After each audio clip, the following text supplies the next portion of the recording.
नमस्कार, स्वागत है डेली स्टडी में। देखिए, बिहार पुलिस ड्राइवर के लिए पीईटी का जो है एडमिट कार्ड जारी कर दिया गया है, यानी कि सीएसबीसी जो है अब धीरे धीरे अपडेट दे रहा है। तो आपका एग्जाम का डेट जो है कभी भी घोषित हो सकता है, तो इसलिए आप लगातार पढ़ते रहिए। तो आज की वीडियो में हम आपके लिए बिहार पुलिस फायरमैन के लिए मोस्ट इंपोर्टेंट क्वेश्चंस कराऊंगा। पहला प्रश्न है, बिहार विभूति के नाम से किसे जाना जाता है? बिहार विभूति के नाम से अनुराग नारायण सिन्हा को जाना जाता है। ऑप्शन नंबर ए यहाँ पे सही जवाब होगा। और बिहार के पहले उप मुख्यमंत्री और उन्होंने भारतीय राज्य बिहार के वित्त मंत्रालय का भी प्रभार संभाला था। कौन? अनुराग नारायण सिन्हा। और इन्हें जो है बिहार विभूति के नाम से जाना जाता है। अगला प्रश्न देखिए, स्वर्ण क्रांति किससे संबंधित है? तो स्वर्ण क्रांति जो है आपका बागवानी और शहद से संबंधित है। ऑप्शन नंबर डी यहाँ पे सही जवाब होगा। अगला देखिए, रूस में फरवरी क्रांति जो है कब हुई थी?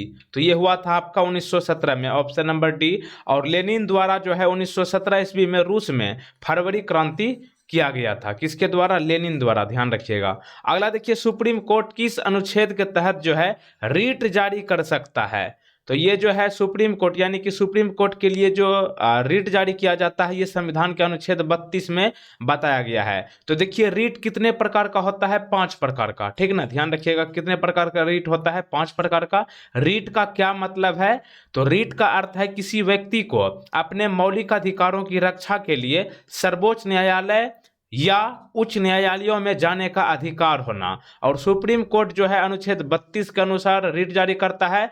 और वहीं उच्च न्यायालय यानी कि हाई कोर्ट, ये अनुच्छेद 226 के तहत जो है रीट जारी करता है। ध्यान रखिएगा, 5 प्रकार का रीट होता है। अगला देखिए, निम्नलिखित दलों में से किसने अपने प्रतीक के रूप में स्वास्तिक का इस्तेमाल किया था? तो स्वास्तिक का इस्तेमाल जो है नाजी पार्टी ने किया था। Option number C. और स्वास्तिक को जो है फ्लाई फोर्ट भी कहा जाता है। क्या कहा जाता है? Fly fort.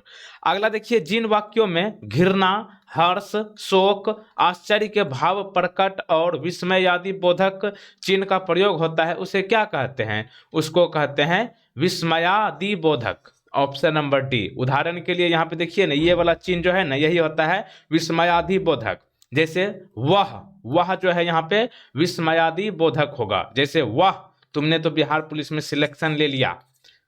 अगला देखिए, बिहार का अधिकांश क्षेत्र किसके अंतर्गत आता है? तो बिहार का अधिकांश क्षेत्र जो है जलोढ़ मिट्टी के अंतर्गत है। Option number B. बिहार में आमतौर पर 3 प्रकार का मिट्टी पाई जाती है, जिनमें कि पिडमोंट दलदली मिट्टी जो कि धान की खेती के लिए उपयुक्त है, उसके बाद तराई मिट्टी और गांगे जलोढ़ मिट्टी। अगला देखिए, बिहार के एक भारतीय किसान नेता कौन थे जिन्होंने जमींदारों और अंग्रेजों के लिए खिलाफ आंदोलन के अधिकारों के लिए आंदोलन शुरू किया था? तो ये हो जाएगा आपका Yadunandan Sharma. Option number B. तो देखिए, जमींदारों और अंग्रेजों के खिलाफ आंदोलन के अधिकारों का रेरा जो है सत्याग्रह के नाम से जाना जाता था। कौन सा सत्याग्रह? रेरा सत्याग्रह। और ये जो है आंदोलन शुरू किया था यदुनंदन शर्मा। Option B. अगला देखिए, बिहार में अखिल भारतीय किसान सभा का गठन किसने किया था? अखिल भारतीय किसान सभा का गठन जो है स्वामी सहजानंद सरस्वती जी ने किया था। Option D. अगला देखिए, सिपाही विद्रोह के समय भारत का गवर्नर जनरल कौन था? तो ये था आपका सिपाही विद्रोह। ये हुआ था आपका 1857, जिसे आप लोग 1857 की क्रांति कहते हैं। इस समय भारत का गवर्नर जनरल था लॉर्ड कैनिंग। Option A.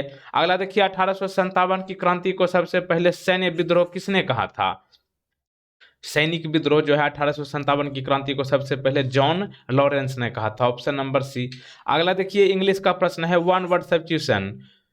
यहाँ पे आपका एक सेंटेंस है, fear of being enclosed in a small closed space, यानी कि छोटे जगह में होने की डर जो होता है उसको क्या कहते हैं एक वर्ड में? तो उसको कहते हैं क्लास्ट्रोफोबिया। Option number B. और यहाँ पे एग्रोराफोबिया जो देख रहे हैं, ये भीड़ से डर जिसको लगता है उसको कहेंगे। और क्लास्ट्रोफोबिया मतलब छोटे स्थान या फिर बंद स्थान से जिसको डर लगता है उसको कहेंगे।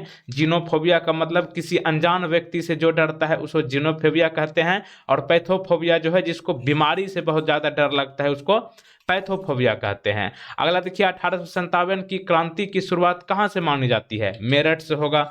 Option number C. तारीख क्या थी? 10 मई 1857 को। और बिहार में 1857 की क्रांति की शुरुआत कब कहाँ से हुई? देवघर। वैसे अब देवघर कहाँ पे है? झारखंड में चला गया है। झारखंड जो है बिहार से कब अलग हुआ था, ये आप बताइएगा कमेंट बॉक्स में। और यहाँ पे देख सकते हैं, ये सब करना है तो कर लीजिए जल्दी जल्दी, क्योंकि आप लोग अंत में भूल जाते हो। अगला देखिए, भारत का पहला गवर्नर जनरल जिसने सती प्रथा समाप्त की, उसका क्या नाम था? तो सती प्रथा समाप्त करने वाला गवर्नर जनरल का नाम था William Bentinck, option number B. और राजा राम मोहन राय की सहयोग से सती प्रथा को समाप्त किया गया था कब? 1829 ईस्वी में। अगला देखिए, प्लासी की लड़ाई सिराज उद दौला और किसके बीच लड़ी गई थी? प्लासी की लड़ाई जो है सिराज उद दौला और रॉबर्ट क्लाइव के बीच लड़ा गया था। कब हुई थी प्लासी की लड़ाई? 1757 में। यानी कि 1857 की क्रांति से 100 वर्ष पीछे चल जाइएगा तो आपका 1757 में प्लासी की लड़ाई हुई थी। अगला देखिए, किसे ब्रिटिश भारत के बाबर के रूप में जाना जाता है? ब्रिटिश भारत के बाबर के रूप में आपका रॉबर्ट क्लाइव को जाना जाता है, ऑप्शन डी। अगला देखिए, केंद्रीय मंत्रिमंडल ने बिहार के किस जिले में एक नए अखिल भारतीय आयुर्विज्ञान संस्थान यानी कि एम्स की स्थापना को मंजूरी दी है? जैसा कि आप लोग जानते हैं कि मेडिकल का क्षेत्र का सबसे बड़ा संस्थान जो है ये आपका एम्स होता है। बिहार में वैसे राजधानी पटना में है ही, लेकिन एक और हो जाएगा, वो होगा आपका बिहार की जिला दरभंगा में, ऑप्शन नंबर डी। और इसकी कुल लागत जो है 1264 करोड़ रुपया है।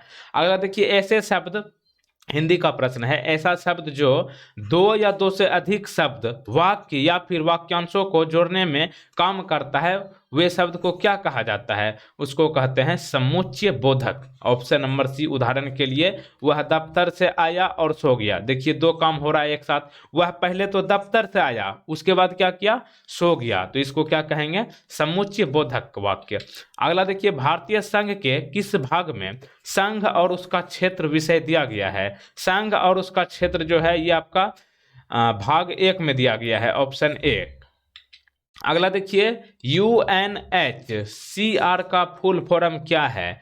UNHCR का पूरा नाम है United Nations high commissioner for refugees. Refugees मतलब होता है शरणार्थी, जिसको कहते हैं। अगला देखिए, बिहार के बारे में इनमें से कौन सा सही है? तो यहाँ पे देखिए, लोकसभा की सीट कितना है? 40, सही है। राज्यसभा की सीट बिहार में कितना है? 16 है, सही है। विधानसभा की सीट कुल मिलाकर कितना है? 243, ये भी सही है। बिहार में प्रमंडल की संख्या कितना है?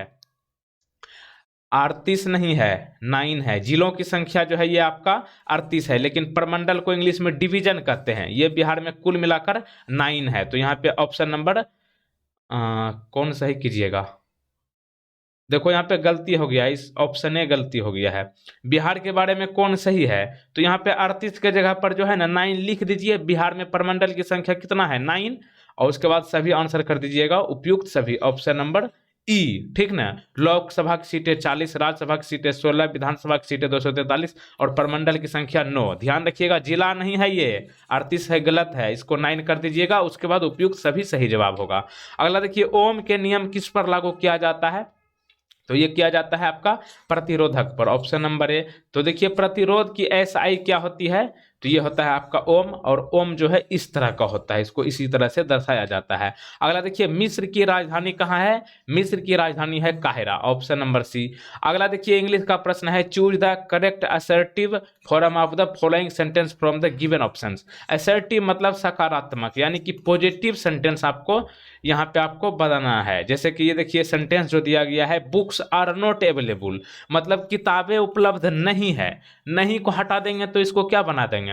किताबें उपलब्ध है, तो नोट हटा करके इसको सही कर दीजिए, कोई दम है इसमें?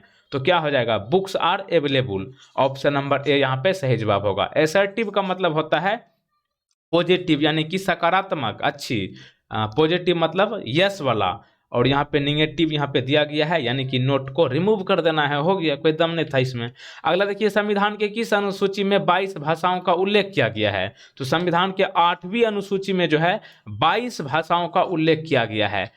25 क्वेश्चंस कंप्लीट होने के बाद एक प्रश्न आपके लिए है, बिहार दिवस कब मनाई जाती है? ऑप्शंस आपके लिए नहीं है, क्योंकि आप लोग बिहार के हो और बिहार के स्टूडेंट हो, तो ये तो आपको बहुत अच्छे तरीके से पता होना चाहिए। तो आप बताइएगा कि बिहार दिवस कब मनाई जाती है। इस प्रश्न का सही जवाब आपको नीचे कमेंट बॉक्स में बताना है, और वो अंत में आपको बता दें कि इसको जरूर कर दीजिए। यहाँ पे आप दिख रहा है आप समझदार हो। उसके बाद बाकी बात, अगर आप पहली बार हमारे साथ जुड़े हो तो इस चैनल को सब्सक्राइब करके बेल आइकन को क्लिक करने के बाद इसको ऑल नोटिफिकेशन को क्लिक कर लीजिएगा। मिलते हैं अगले वीडियो में। जय हिंद, जय भारत, जय बिहार। और बिहार पुलिस फायरमैन से संबंधित सभी वीडियो का प्लेलिस्ट यहाँ पे आपके बना दिया गया है, इसको आप क्लिक करके सभी वीडियो देख सकते हैं। Thank you.